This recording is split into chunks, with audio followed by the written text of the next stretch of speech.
Assalamualaikum warahmatullahi wabarakatuh. Alhamdulillahi rabbil alamin.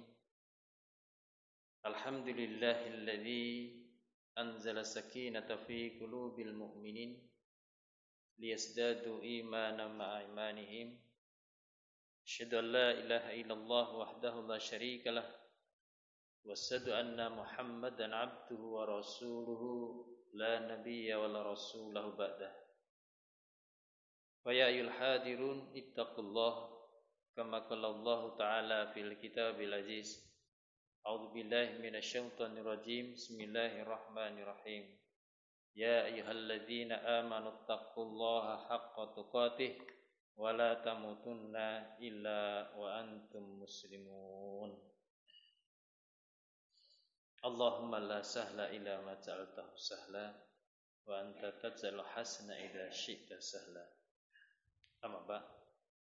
Hadirin Bapak Ibu jamaah sekalian ingkang dipun rahmati Allah, sarengan kula dherekaken semoga tansah ngaturaken rasa syukur kita wonten ngarsa dalem Allah Subhanahu wa taala bilih kesempatan yang mulia menika tasih pinaringan sedaya nikmatipun Allah sehingga saged nglajengaken kajian kita subuh menika.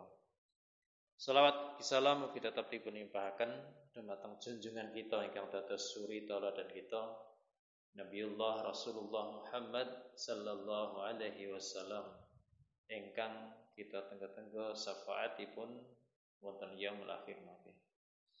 Hadirin jamaah sekalian ingkang dipun rahmati Allah, kita lajengaken kajian kita bab fikih muamalah. Kita imutaken malih Bapak sekalian.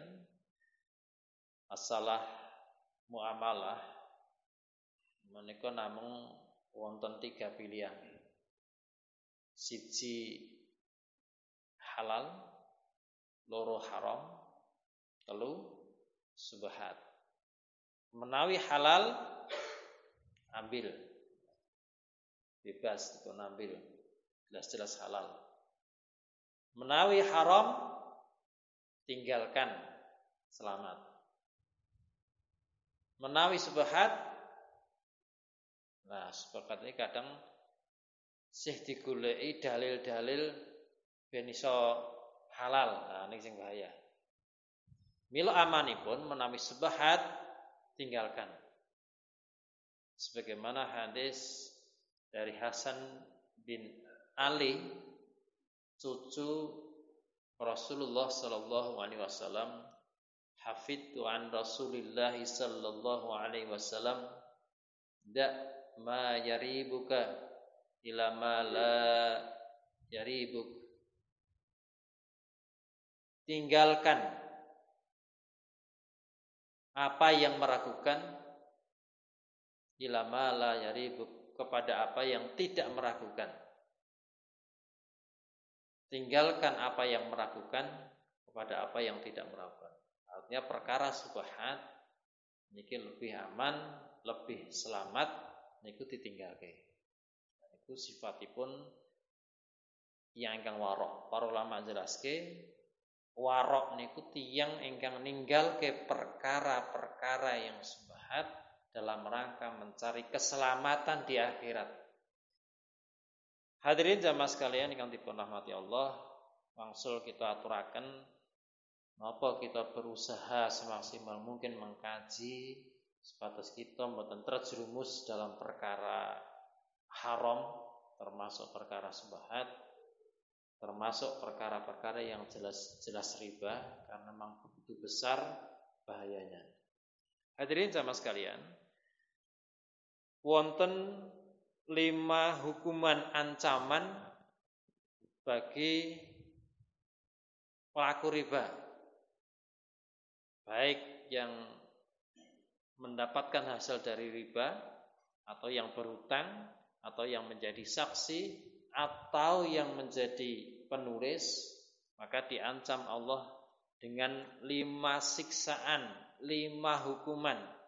1 ancaman Allah hukuman ketika di dunia. 2 hukuman Allah nanti di alam barzah. Kemudian yang ketiga, hukuman ketika nanti dibangkitkan dari alam kubur. Kemudian yang keempat, hukuman nanti di padang mahsyar, dan lebih berat nanti adalah hukuman setelah hisab. Minimal ada ancaman dari Allah dan Rasulullah bagi pelaku riba.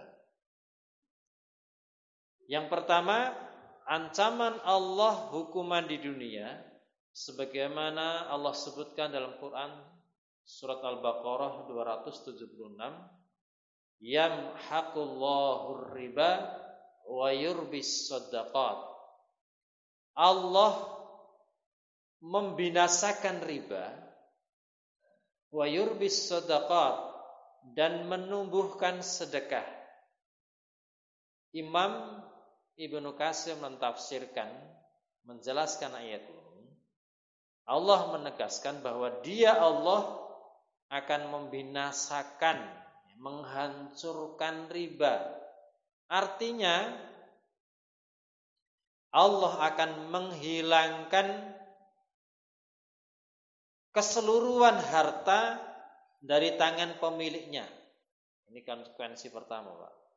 Orang yang mendapatkan hartanya dari riba diancam Allah nanti akan dihilangkan, dimusnahkan hartanya.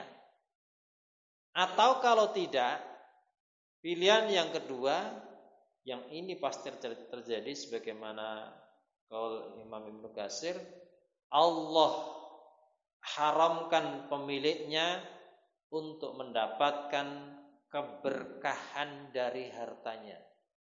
Pilihannya dua. Kalau kita masih berkecimpung dalam riba, mendapatkan hasil dari riba, pilihannya ancaman Allah dua di dunia. Satu, Allah akan hancurkan hartanya, Allah hilangkan hartanya sehingga menjadi miskin. Ini sesuai dengan hadis Rasulullah dari Ibnu Mas'ud.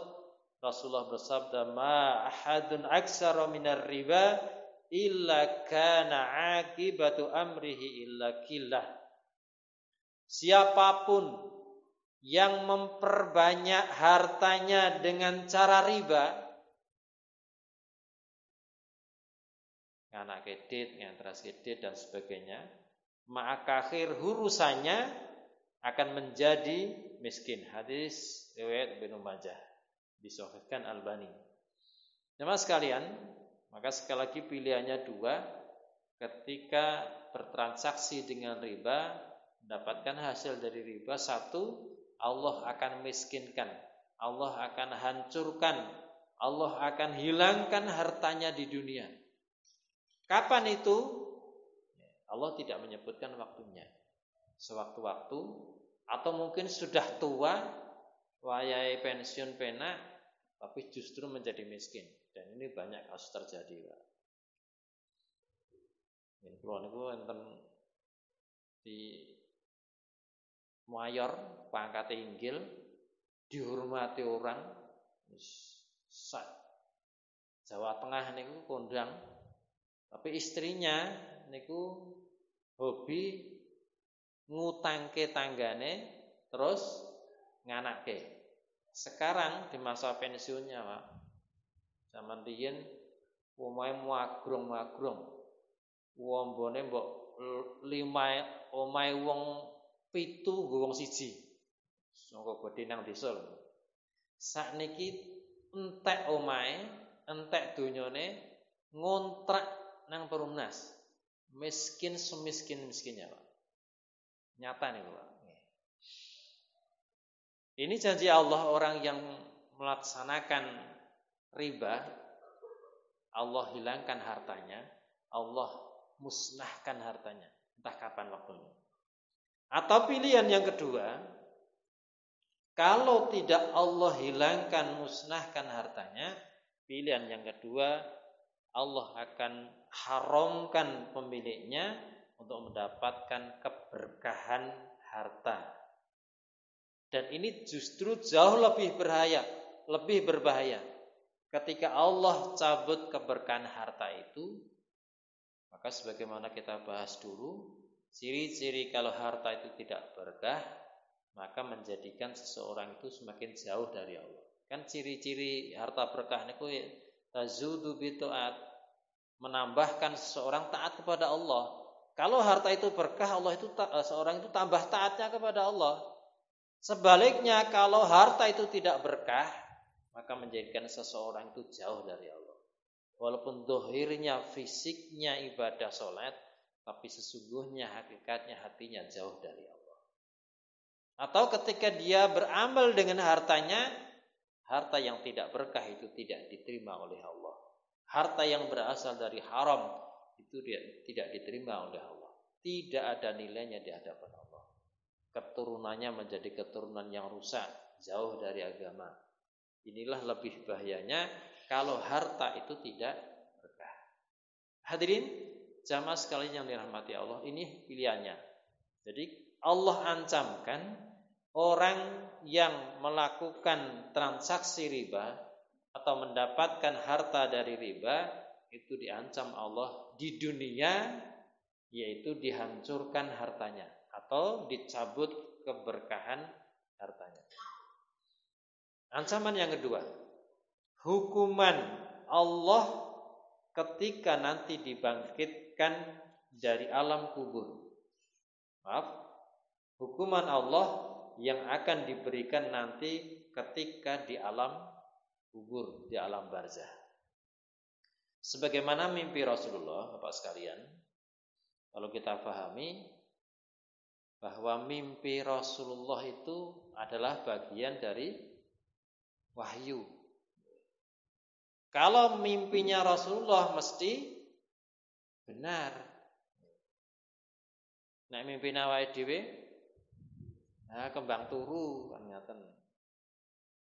Nek cah nom pas awan putus cinta ya bengine mimpi bengok-bengok nyeluki yange. Nah, mergo kembang turu. Tapi mimpi Rasulullah itu pasti benar, sebab mimpi Rasulullah adalah bagian dari wahyu. Diceritakan bahwa Rasulullah pernah bermimpi. Kami mendatangi sungai dari darah. Sungai darah, Pak. Teman-teman ya, sungai wabang beranang dari darah. Yang dilihat Rasulullah. Di sana ada orang yang berdiri di tepi sungai sambil membawa bebatuan. Ditunggu di pinggirnya orang yang membawa batu. Dan satu orang berenang di tengah sungai. Enten sing kelep melangi teng banyu getih. Ketika orang yang berenang dalam sungai darah tadi hendak keluar, menawi ajeng minggir wong glagepen nanggon getih, maka lelaki yang berada di pinggir sungai segera melemparkan batu ke dalam mulutnya sehingga dia terdorong kembali ke tengah sungai, dan demikian itu seterusnya. Ketika Nabi sallallahu alaihi wasallam bertanya kepada malaikat, napa jawabipun malaikat? Walladzi ra'aitahu fin nahari akilur riba. Jawab malaikat, orang yang kamu lihat berenang di sungai darah itu adalah pemakan riba. Maka ancaman Allah bagi orang yang memakan hasil dari riba, azab hukuman nanti di alam barzah, di alam kubur, ditempatkan di sungai darah, berenang-renang, dan ditunggu malaikat di pinggirnya dengan bebatuan. Ketika minggir, dilempari batu di mulutnya, naudzubillah. Dan ini terus siksaan di alam barzah. Sampai kapan, Pak? Nih, para ulama ikhtilaf, beda pendapat tentang hukuman siksaan di alam barzah ini. Ada yang selamanya sampai nanti datangnya hari kiamat. Terlebih kepada orang-orang musyrik, orang kafir, ini ketika mendapatkan azab di alam kubur selamanya sampai nanti hari kiamat. Ada yang sementara bisa diringankan karena doa dari anak-anaknya, sedekah dari anak-anaknya, atau amalan-amalannya di dunia yang sampai kepada jenazah di alam kubur sehingga meringankan siksaannya. Seperti sedekah jariyah, ilmu yang bermanfaat, niki amalan yang bisa meringankan. Tapi nek boten pikantuk niku berarti bakal mengalami siksa teng alam kubur niki sampai datangnya hari kiamat bagi pelaku riba. Hadirin jamaah sekalian yang dipun muliakan Allah. Niki mukadimah ada dua sementara ancaman Allah bagi pelaku riba. Satu, ancaman di dunia akan dihancurkan, dihilangkan hartanya atau dicabut keberkahan hartanya. Kemudian yang kedua, ancaman di alam kubur, azab di alam kubur. Hadirin jamaah sekalian yang dirahmati Allah, kita lanjutkan pembahasan kita. Kesempatan yang jam menika kita badhe bahas fikih muamalah hubunganipun kalian riba dalam pegadaian. Riba dalam pegadaian. Ngapunten nate ngraoske gadekke barang, Pak. Ngeten? Ngeten. Sakniki nggih enten. Kula tanglet bapak-bapak, nek pegadaian kan saiki koyo jene wong gadekke. Sinten nggih? Contone napa digadekke, Pak? Oh, diesel ngono kuwi ya. Oh, traktor ngono. Nek kula teka mbah-mbah dhisik akeh. Wong dhisik ki jarike digadekke. Gelas piring dhisik digadekke ngono. Saiki ora enek. Saiki ternyata kula tanglet akeh yo an. Sing digadekke ya traktor. Diesel ngoten niku nggih. Hadirin jamaah sekalian, pripun hukumipun gadekke barang niki, Pak? Nah, ternyata ada ribanya. Jamaah sekalian, secara hukum asli pegadaian itu dibolehkan, disyariatkan dalam Islam, hukum aslinya. Dalilnya sebagaimana Allah sebutkan dalam Quran surat Al-Baqarah 283. Al-Baqarah 283. Niki ayat terpanjang dari seluruh ayat di dalam Al-Qur'an. Muka penuh satu ayat. Niki hukum tentang gade, Pak, ayat ini. Allah berfirman, wa in kuntum ala safarin wa lam tajidu katiban farihanun maqbudah wa in amina ba'dukum ba'dan wal yu'addul ladzi tumina amanatahu wal yattaqillaha rabbahu wa la taktumush syahadah wa may yaktumuha fa innahu asimun qalbahu wallahu bima ta'malun alim. Wa in kuntum ala safarin, jika kamu dalam perjalanan pas safar, kemudian ketika safar itu bermuamalah tidak secara tunai berarti kredit, sedangkan kamu tidak memperoleh seorang penulis, ini aturannya dalam Islam. Ketika utang piutang itu disyariatkan dicatat, Pak. Ketika ayat ini turun pertama kali, hukum mencatat utang piutang itu menjadi wajib. Kemudian setelah itu dinaslah menjadi sunnah, anjuran. Sekali lagi hukum aslinya wajib. Nek utang piutang niku dicatat, Pak. Sok kisruh utang 15 juta wis disaur 7 juta, promosone wis bot. Nah, Akhirnya padu. Malah enek sing utang 10 juta ra diakoni. Maka Islam menganjurkan, bahkan dulu mewajibkan ketika transaksi piutang ini dicatat. Sekali lagi, jika kamu dalam perjalanan pas safar dan bermuamalah tidak secara tunai, sedangkan kamu tidak memperoleh seorang penulis, ora iso nyatet, mergo pas perjalanan, maka hendaklah ada barang tanggungan yang dipegang oleh yang berpiutang. Berarti jaminan gade, Pak.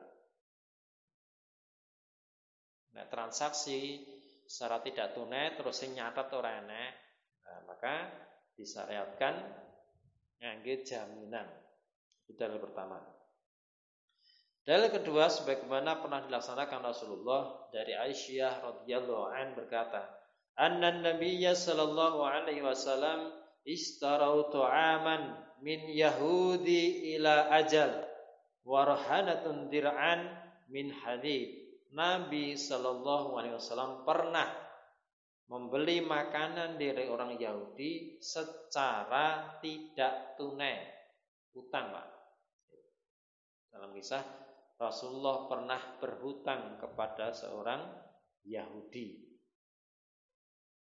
Lalu beliau Nabi sallallahu alaihi wasallam memberikan gadean berupa baju besi. Terus Rasulullah gadeke baju besi untuk mendapatkan makanan. Tapi jangan dikira loh Rasulullah kok miskin banget ya. Aslinya bukan miskin, Pak. Sangka hartane habis untuk perjuangan Islam. Loh kok sahabat menenge sahabat ora ngerti. Seorang sahabat ngerti ra mungkin utang. Ini bentuk kehebatan Rasulullah. Hadirin jamaah sekalian, niki dalil bahwa gade dalam Islam itu boleh. Cuman kemudian berkembang hari ini beberapa bentuk pegadaian yang terlarang dalam Islam karena memang ada unsur riba. Jamaah sekalian, ketentuan gade yang benar dalam syariat Islam itu antaranya satu, barang yang digadekan itu harus barang yang memiliki nilai ekonomi. Atau sebutan parang gadekke niku khomer. Nah, niku boten parang. Bab haram, tidak ada nilai ekonominya. Kemudian yang kedua, barang gadean itu adalah amanah, maka wajib dijaga. Kemudian barang gadean dipegang oleh pemberi utang. Ini gadeke sepeda motor, sing gadeke nyekel dit, sepeda motor dicekel sing ngutangi, kan ngoten. Nah, nomor sekawan sing penting ini, Pak. Pemanfaatan barang gade. Sebagaimana disebutkan dalam fikih sunnah bahwa pemanfaatan barang gade ini yang tidak dibenarkan dalam syariat Islam. Pihak pemberi utang tidak dibenarkan untuk memanfaatkan barang gade. Sebab hakikatnya utang itu adalah saling membantu, saling menolong. Tidak dibenarkan untuk mendapatkan keuntungan dari transaksi utang piutang. Maka dalilnya kullu 'ardun jarra manfaatun fahuwa riba. Setiap hutang yang mendatangkan manfaat maka itu riba. Ini kaidah fikihnya, Pak. Setiap utang yang mendatangkan manfaat itu riba. Apapun bentuknya tambahannya yang ditentukan di awal, Setiap utang yang mendatangkan manfaat itu riba. Sehingga saking hati-hatinya Pak, enten ulama ingkang sowan sedherekipun ajeng nagih utang. Panas-panas. Lah teng ngarep omah niku enten wit gedhe sing idum, sing iyup. Lah ulama niki ora gelem ngiyup nang wit. Sebab napa, Pak? Panas ngiyup kan penak. Tapi ngadeg nang panasan. Sebab napa? Khawatir nek ngiyup niki dihitung ditambah sebagai penambahan utang. Mur ngiyup lho, Pak. Wedi gak gelem ngiyup mergo dihitung nek tambahan utang. Jadi setiap tambahan utang maka itu riba. Contoh, kula ngutangi Pak Wandi 10 juta. Ning syarate kula ben besok titip anak kula Pak nek sekolah dicangking. Nah, niki tambahan ditentukan di awal, maka ini riba. Jadi setiap utang yang mendatangkan manfaat bahwa riba. Kaidah ingat. Sudah sama sekalian, barang gade adalah milik orang yang berhutang, sehingga pemanfaatannya menjadi milik pihak orang yang berhutang sepenuhnya. Adapun pemberi hutang, maka ia hanya berhak menahan barang tersebut sebagai jaminan atas uangnya yang dipinjam. Dengan demikian, pemberi hutang tidak dibenarkan untuk memanfaatkan barang gade. Para ulama sepakat,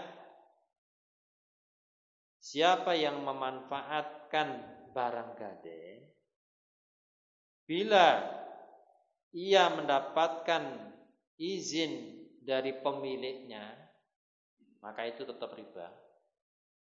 Jika tidak mendapatkan izin dari pemiliknya, maka jelas-jelas jauh lebih haram. Ini barang gade, Pak. Lah gade yang terjadi saat ini kadang-kadang malah double. Kula nggadekke sepeda motor di harga 5 juta. Tapi sampeyan bayare nek mendhet sepeda motore dadi pinten, Pak? Dadi 6 juta. Nah, dari sisi ini wis riba se. Ribanya double meleh. Lah sepeda motor sing tak gadekke niku malah dienggo ngusungi dami. Iku jagung, iku nanti-nanti. Jadi memanfaatkan barang gade ini riba. Ribanya double nek monten iki. Wis aku utang jaminane sepeda motor, utang 5 juta nyauri dadi 6 juta.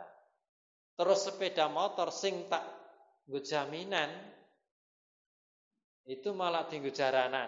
Ngusungi dami yo nanti-nanti. Nah, ini ribanya double, Pak. Maka sekali lagi pemanfaatan barang gade kalau itu atas izin pemilik itu tetap riba karena ada tambahan dalam hutang piutang. Kalau tanpa izin maka lebih berdosa. Hadirin jamaah sekalian, kecuali kalau barang gadean itu adalah barang gadean yang bernyawa yang perlu biaya. Nek dibiarkan jadi hilang. Contoh kula nggadekke sapi. Kula nggadekke wedhus. Karena tidak boleh memanfaatkan nek dalil niki, berarti wedhus niku terus disimpen dokok gudang. Pripun, Pak? Mati. Tidak menjaga. Nah, maka dalam hukum ini khusus ini maka boleh memanfaatkan barang gade itu kalau itu wujudnya kambing bisa diperah susunya sebatas biaya yang dikeluarkan untuk perawatan kambing. Kalau itu kuda boleh menaiki kuda memanfaatkannya sebatas biaya yang dikeluarkan untuk kuda. Ya, sebenarnya hukum aslinya ketika terjadi transaksi utang piutang dengan jaminan ini, yang bertanggung jawab membiayai perawatan adalah yang berhutang, Pak, jane asli ini. Bila nek mboten diragati, maka boleh memanfaatkan. Di kula nggadekke kambing, nah niku sing sebenarnya yang punya kewajiban ngeragati biayane kambing, kula tak ragati biayane pira sesasi. Kula nek mboten diragati, yang memberikan utang boleh memanfaatkan sebatas biaya yang dikeluarkan. Benten nek sepeda motor, Pak. Sepeda motor disalahke tok ora mati. Nah, kecuali sekedar memanaskan mesin. Itu boleh. Oke, hati-hati. Hadirin jamaah sekalian yang dirahmati Allah dalam perkara gade ini. Sekali lagi kadang-kadang ada dua unsur riba di dalamnya. Wis ngutangke nganake, ditambah lagi barang gadenya dimanfaatkan. Ada sing protes, Pak. Lah ngono kuwi carane piye? Wis aku ngutangi terus barang gadene tak simpen nang omah, aku ora entuk apa-apa. Nganake ora oleh. Sing digadeke sepeda motor tak nggo ora oleh. Inilah hakikatnya Islam, Pak. Jadi transaksi utang piutang dalam Islam itu adalah transaksi dalam rangka tolong menolong. Tidak rangka dalam mendapatkan keuntungan. Maka dalil tadi, setiap utang yang mendatangkan manfaat bahwa riba, maka dia riba. Ini indahnya Islam, maka sangat dianjurkan untuk saling tolong menolong. Hadirin jamaah sekalian yang dirahmati Allah. Nah, kemudian terakhir dalam masalah gade ini, nah pripun Pak nek gadekke sepeda motor, kemudian jatuh temponya 1 tahun. Tanggal 1 Desember harus sudah lunas, barang harus sudah diambil. Ternyata sampai jatuh tempo ora iso lunas, Pak. Ora iso mendhet barang gadene. Pripun ngoten iki?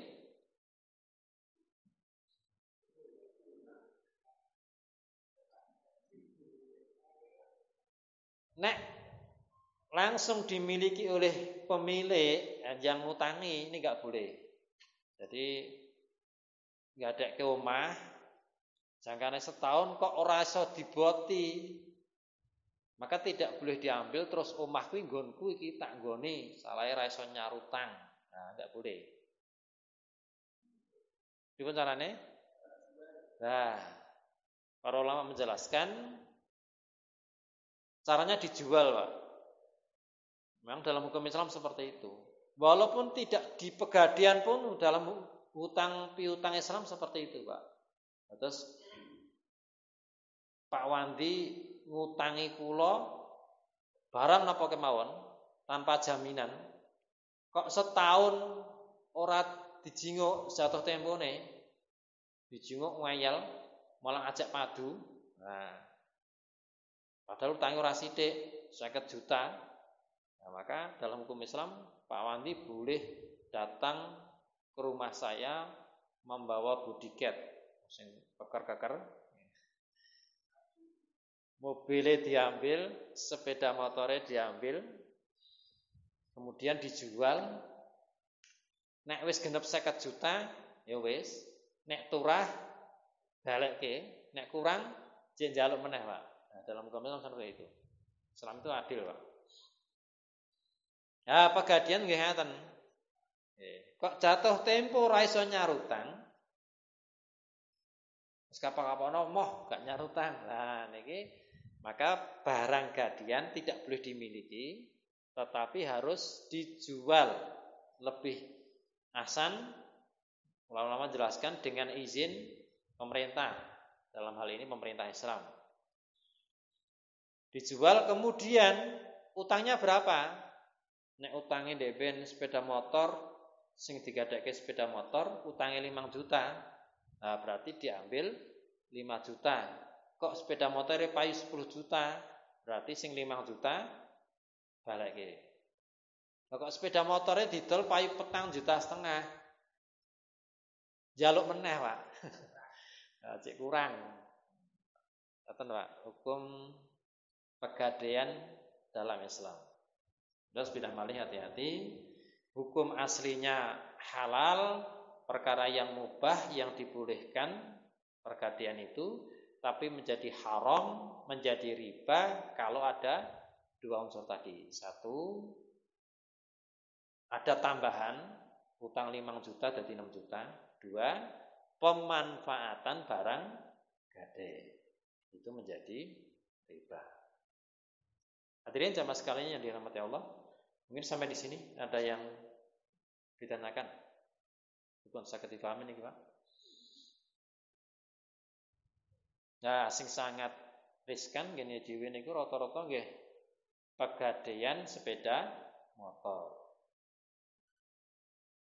Nek ngapunten nate gade sepeda motor, Pak. Ngen kula marak tuku sepeda motor akote tuku, Pak. Ning niku gade sebenarnya, bareng gaden. Wong sepeda motor Supra Eco anyar bris paling mur 3 juta, 2 juta kan ngoten. Lah nek daerah ler, Rembang, daerah Jepara niku biasanya yang digadekke sawah. Sawah digadekke. Nah, oleh ditanduri mboten, Pak? Ya ora oleh. Ditanduri namanya memanfaatkan barang gade.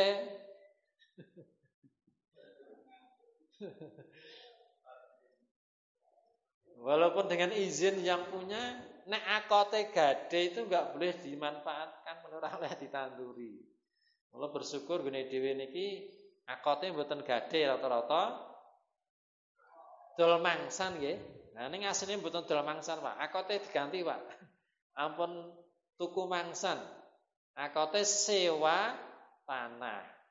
Nah, kalau sewa tanah boleh dimanfaatkan.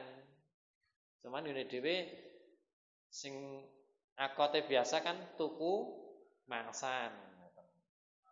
Nah, setahun atau saoyot. Tapi yang benar dalam Islam itu adalah sewa tanah. Nah, kalau sewa tanah boleh dimanfaatkan jenenge nyewa. Tapi kalau akotnya gade tidak boleh dimanfaatkan. Ya, berarti sawahe bero nggih ngeten. Akotnya gade masalah ya.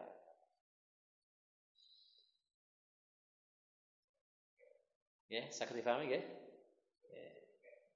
Dipun. Sertifikat. Gadekke sertifikat. Nggih. Oh, jaminannya sertifikat. Saniki kulino ngoten nggih. Bang. Operatornya gade ya. Nek sertifikat niku senajan bentuknya kertas, saniki enten nilai ekonomi apa masalah ya? Tapi secara hukum bahannya boleh karena ada nilai ekonomi walaupun sertifikat. Tapi kemudian yang menjadi riba itu nggih niku. Menjadi akad utang piutang 5 juta jadi 6 juta niku sing riba.